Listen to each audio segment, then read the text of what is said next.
స్నేహమంటే నవ్వుల్లోనే ఉంటదా, బాధలోనూ ఉంటేనే దోస్తులురా.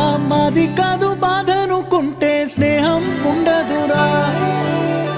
తప్పుల్లోనూ నీతోనే ఉన్నామురా, గొప్పల్లోనూ నీతోనే ఉన్నామురా.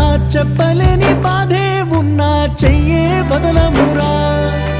నీతో ఉంటూ మాటలు రాని మౌనం చూడకురా. మౌనం వెనకే మాటలు కలిసిన బాధుందిరా లోపల. స్నేహంలో నా కోపాలన్నీ కరిగే మేఘాలురా. స్నేహం అంటే ఎప్పుడూ ఉండే ఆకాశమే కదరా. అల్లుకున్న తీగతో కలుసుకున్న కులం. స్నేహమన్న మాటలో ముచ్చటైన ముకురం.